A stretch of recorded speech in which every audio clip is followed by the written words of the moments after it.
Vavaksika mangetahita mandrakariva ny teninao izahay tonga ny fotoana ankehitriny Jesosy ianonay indray ny fanazavana izany teninao izany dia inonay tompo fa ianao mihitsy ny bitsika ety anatinay noho ny amin'ilay asa ny fanainao masina ka izay rehetra tsy avy aminao dia tsy hanan-kery tsy hanam-pahefana ny mpitory ny mpiaino dia samy ho ampoky ny finoananao ary ho sahijoro vavolombelonao amin'ny anaranao ilay teny tonga nofo no anaovanay ny vavakay amen.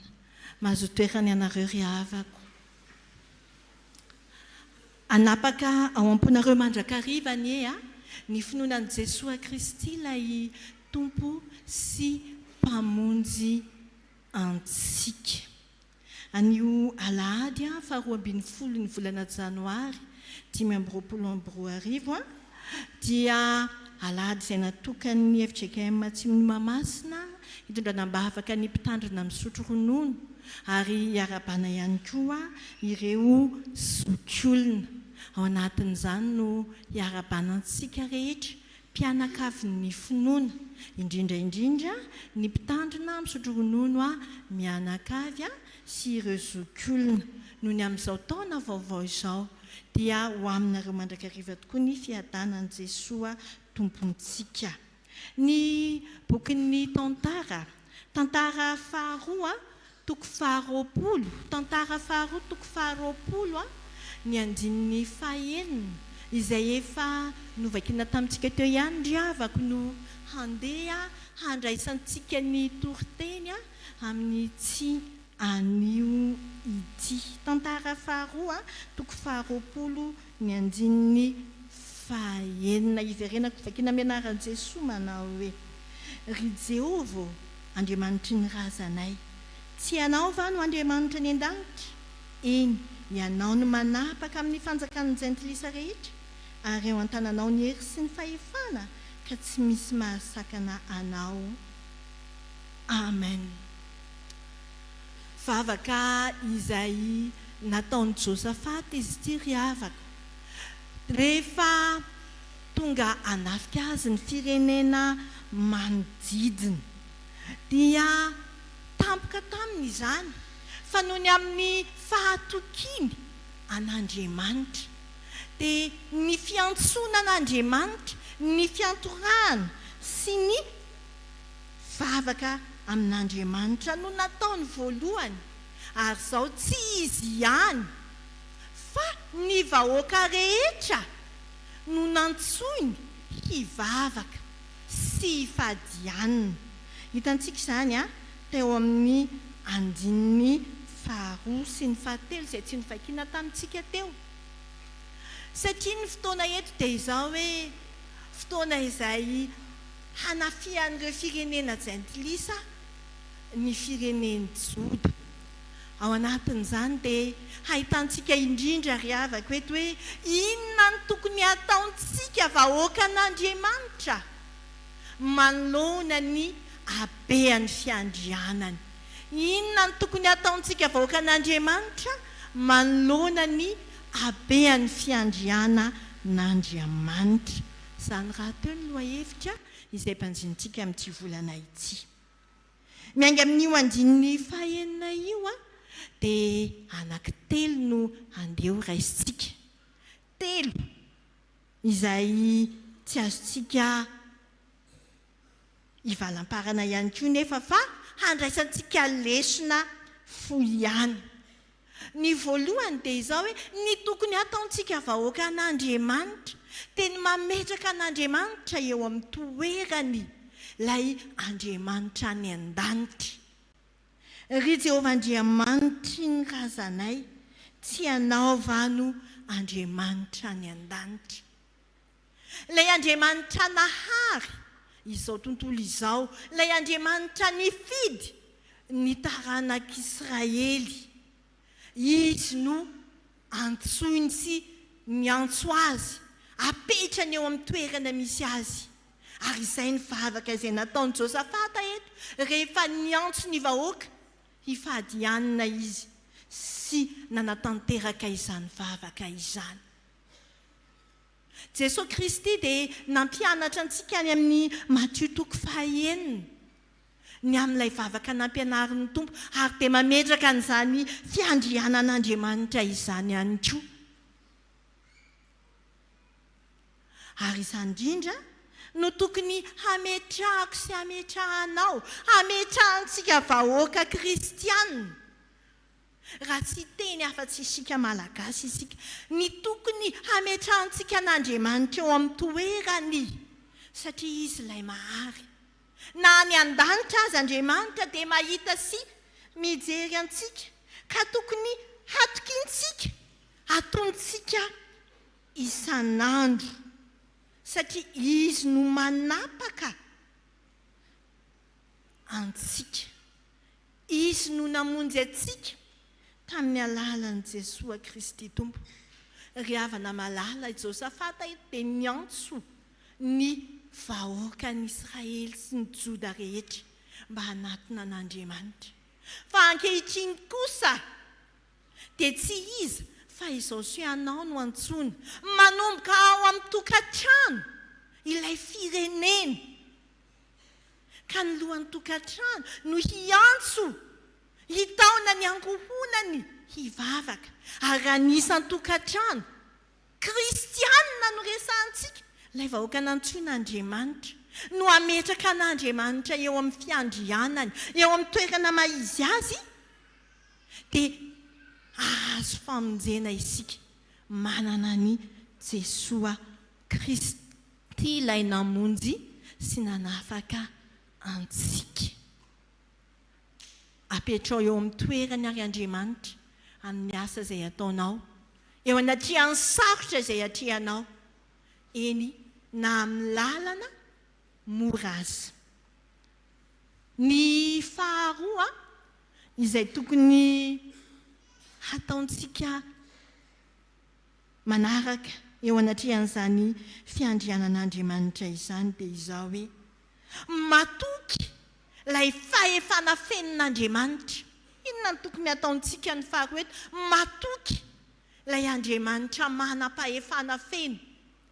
Teto Josafata dia nilaza nanao hoe ianao no manapaka amin'ny fanjakan'ny jentilisa rehetra, ary eo an-tananao ny hery sy ny fahefana ka tsy misy mahasakana. Matoky ilay Andriamanitra manana ny fahefana feno. Na dia teo aza ilay fahavalo izay tonga tampoka tsy nampoiziny Josafata, dia izao hoe natoky an'Andriamanitra izy, ka tsy nitahotra ny fahavalo ny nataony voalohany, fa nitahotra an'Andriamanitra. Ary izany ny fahatokiana an'Andriamanitra ilay manam-pahefana feno.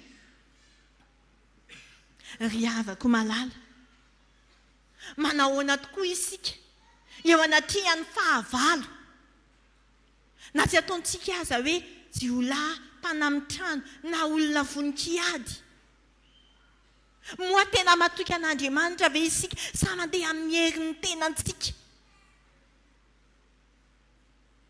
Fa izay ny tokony ataon'ny vahoaka an'Andriamanitra mino mametraka an'Andriamanitra eo amin'ny fiandrianana.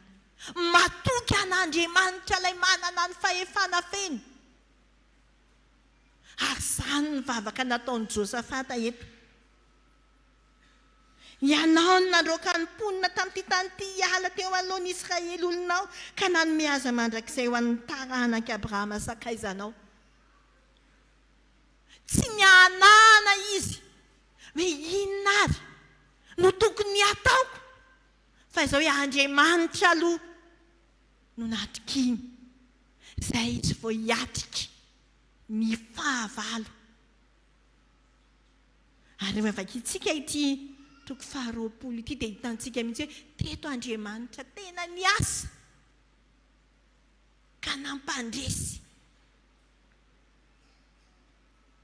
Izao vavaka izao koa dia hitantsika tamin'ilay vavaka nataon'i Davida any amin'ny tantara voalohany toko 7:20 sy ny 12:20, dia nahitantsika mihitsy hoe tena matoky an'Andriamanitra i Davida rehefa hiatrika ny fahavalona.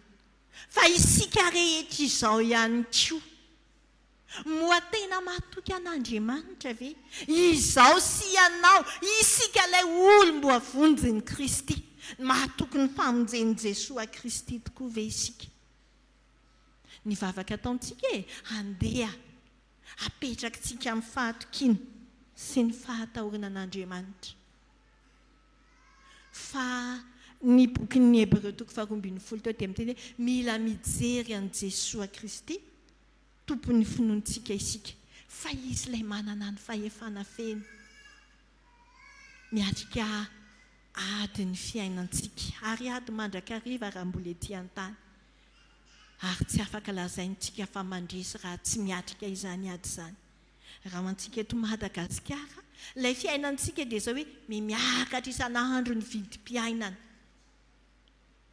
mitombo hatrany ny fahantrano ary maneran-tany ilay fikorontanan'ny toetrandro toa tsy misy ny orana raha tsy misy cyclone ohatra dia menomenona daholo ny olona moa tena natoky an'Andriamanitra ventsika ka nametraka teo anatrehan'Andriamanitra izany zavatra miatra eo amin'ny fiainantsika manontolo izany Jesosy Kristy ry havako no toky sy arontsika ka andehantsika hivavaka tahaka izay nataon'i Josafata sy ny antson'ny Israely dia isika voaka kristianina ary ny fahatelo faran'izay resantsika eto dia izao hoe ny tokony ataontsika dia izao hoe mamela malalaka an'Andriamanitra hiasa eo amin'ny fiainantsika satria nahoana tsy mahasakana isika izay tian'Andriamanitra iseho sy ataony mitranga eo amin'ny fiainako sy ny fiainanao tompony fahefana feno izy ka tsy misy mahasakana azy ka izao hoe avelao Andriamanitra hiasa malalaka eo amin'ny fiainanao ary izay no nahatonga an'i Jesosy hiteny tany amin'ny Matthieu toko 5 teo aza mianina na amin'ny lanitra na amin'ny tany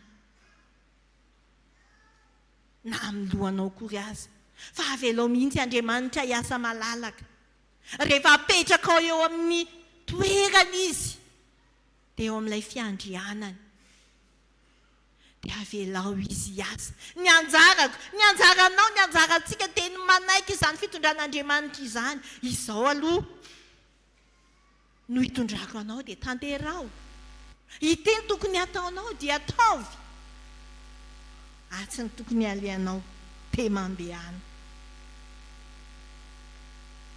ity anio ity isika dia mitondram-bavaka ireo zokiolona mitondram-bavaka ny mpitandrina misotro ronono dia ao anatin'izany dravaka no ametrahantsika ny fiainantsika isika isan'ny tokantrano ao manomboka amin'ny mpitondra isika mpitondra fivavahana isika mpitondra fanjakana isika mpitondra ny tokantrano andeha ametraka an'Andriamanitra isika vahoaka izay nofidiny isika olom-bovonjin'i Kristy azy amin'ny fiandrianany lehibe ka izao hoe eo amin'ny toerany dia any an-danitra izy mijery antsika ary tokony ekentsika ny fahefana feno izay ananany eo amin'ny fiainantsika ka izy ilay tena hany manam-pahefana ary tokony arahana sy ekeny ary izao hoe ekeo hiasa malalaka izy fa tsy misy mahasakana izay tiany iseho sy hitranga eo amin'ny fiainako sy ny fiainanao i Jesosy Kristy ilay zanak'Andriamanitra velona lamonjy antsika no mahatanteraka izany eo amin'ny fiainantsika ka andeha apetrakantsika eo amin'ny hatran'ny finoana dia hivelomantsika ny fiainana miaraka aminy fa ho azy Andriamanitra ny voninahitra. Amen.